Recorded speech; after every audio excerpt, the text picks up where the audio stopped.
Sister Reena मंजूर, Saint marriage convent, Sahiwal. मैं भेड़ खाना का दरवाज़ा हूँ। अंजील मुक़द्दस मुक़द्दस यूहन्ना के मुताबिक 10 बाब पहली 10 आयत।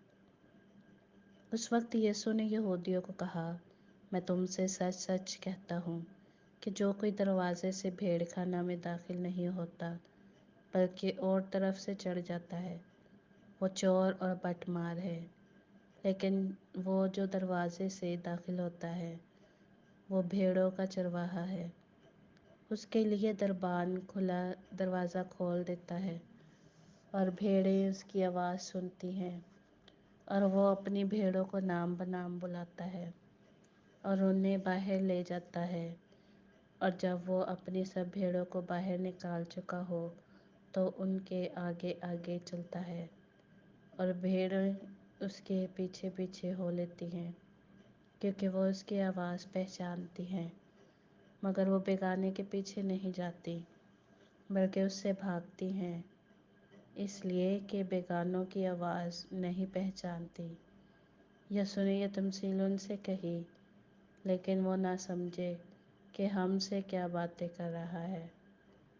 यीशु ने उनसे फिर कहा, मैं तुमसे सच सच कहता हूँ कि भेड़ खाना का दरवाज़ा मैं हूँ। जितने मुझसे पहले आए वो चोर और बटमार थे, मगर भेड़ों ने उनकी ना सुनी। दरवाज़ा मैं हूँ। अगर कोई मुझसे दाखिल हो तो निजात पाएगा और अंदर बाहर आया जाया करेगा और चरागाह पाएगा। चोर नहीं आता मगर चुराने और कत्ल करने और हलाक करने को। मैं इसलिए आया हूँ कि वो ज़िंदगी पाए, बल्कि कसरत से पाए। अंजील मुक़द्दस के वसीले से हमारे गुनाह माफ़ किए जाएं। ऐ मसीह तेरी सताइश हो। गुड मॉर्निंग प्यारे भाई और बहनों। आज हम पाक माँ कैथोलिक कलीसिया के साथ मिलकर पाशका का चौथा इतवार मनाते हैं।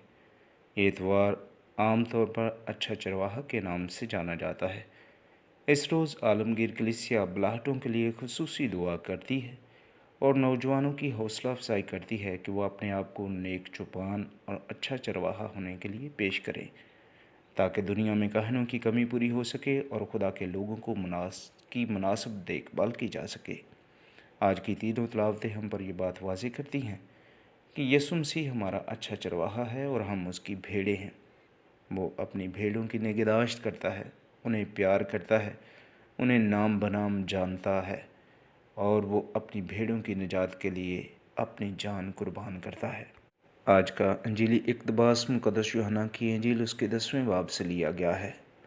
मुक़द्दस यूहन्ना अंजील नवीस यीशु की सच्चाइयों और हकीकत को खुदा के ज़िंदगी बख्श कलमे, खुदा के बेटे, ज़िंदगी की रोटी, ज़िंदगी का पानी, राह, हक और ज़िंदगी, अच्छा चरवाहा, भेड़ों का दरवाज़ा, हकीकी ताक़ के अलक़बात के ज़रिए हम पर अयां करता है। आज के इंजीली इक़्तिबास में खुदावंद यीशु मसीह अपने आप को अच्छे चरवाहे के रूप में पेश करते हैं।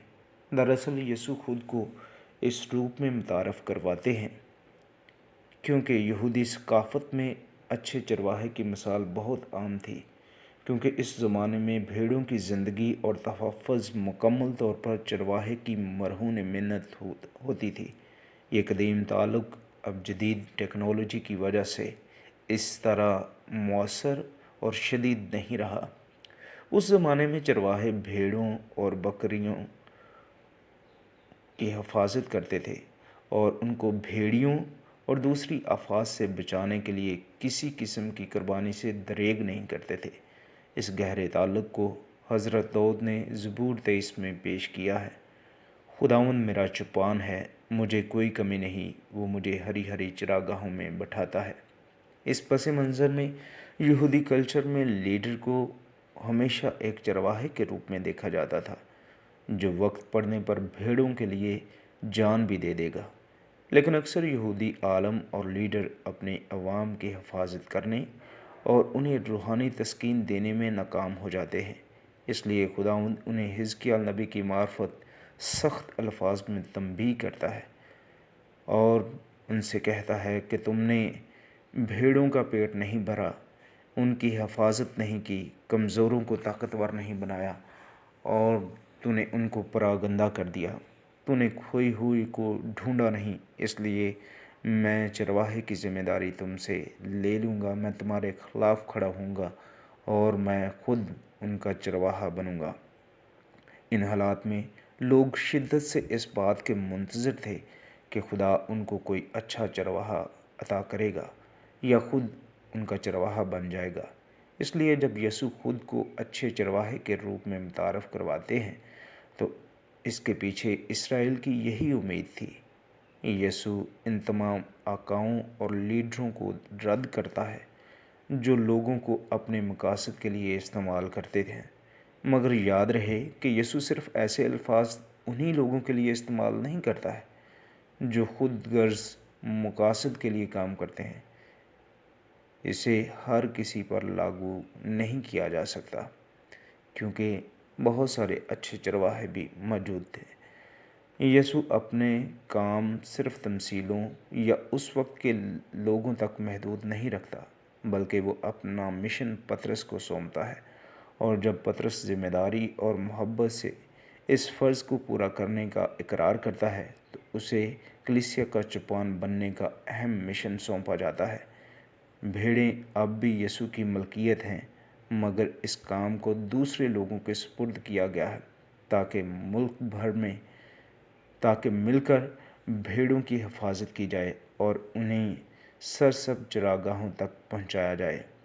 اس لیے آج سب سے پہلے پاپا اعظم، اس کے بعد تمام بشپ صاحبان، فادر صاحبان اس مشن کو جاری و ساری رکھے ہوئے ہیں، اور اسی طرح سے ہم اپنے گھروں میں دیکھیں کہ ہمارے والدین جب انہوں نے اپنے نکاح کے وقت یہ عہد کیا تھا کہ وہ اپنے بچوں کی پرورش جو خدا انہیں عطا کرے گا ان کی پرورش مسیحی ایمان میں کریں گے۔ ہمارے گھروں میں ہمارے والدین، ہمارے بڑے جو ہیں وہ ہمارے چھوٹوں کے لیے چرواہے کا کردار ادا کرتے ہیں۔ تمام اسکولوں میں اساتذہ اور چرچز میں، کلیسیا میں تمام فادر صاحبان، مناد صاحبان جو کلیسیا کی ایمانی آبیاری کرتے ہیں وہ اپنا اپنا کردار بطور چرواہا نبھاتے ہیں۔ ان سب کو آج خدا مخاطب کر کے فرماتے ہیں کہ ہمیں یسوع مسیحی کو اپنا ماڈل بنانا ہے۔ وہی ہمارا ایک اعلیٰ نمونہ ہے، عظیم استاد ہے جس نے اعلیٰ چرواہے کا کردار ادا کیا، جس نے ہمیں سکھایا کہ چرواہا کس طرح سے اپنی بھیڑوں کے لیے جان دیتا ہے۔ اس لیے اس کی معصومیت اور صبر یقیناً کلیسیا میں اظہار ثانی کا شکار ہونے والوں کے لیے ایک نمونہ ہے۔ انہیں انہی خصوصیات کی وجہ سے اس نے ہماری زندگیوں کو تبدیل کر دیا، اور اس طرح وہ ایک عالمی نجات دہندہ کے طور پر دنیا کے سامنے آیا۔ آج وہ ہم سے یہ تقاضا کرتا ہے کہ ہم اپنے ایمان میں آگے بڑھیں، اپنے ایمان کو سنبھالیں، اور جس طرح آج کی دوسری تلاوت میں مقدس پطرس فرما رہے ہیں کہ ہم اپنے اسی بلاوے میں قائم رہیں جس میں خداوند یسوع نے ہمیں بلایا ہے، تاکہ ہم اس بلاوے کی پہچان کرتے ہوئے اس بلاوے میں آگے بڑھیں، اس بلاوے میں قائم رہیں، تاکہ ہم یسوع کے سچے گواہ بن جائیں۔ مسیح ہمارے خداوند کے وسیلے سے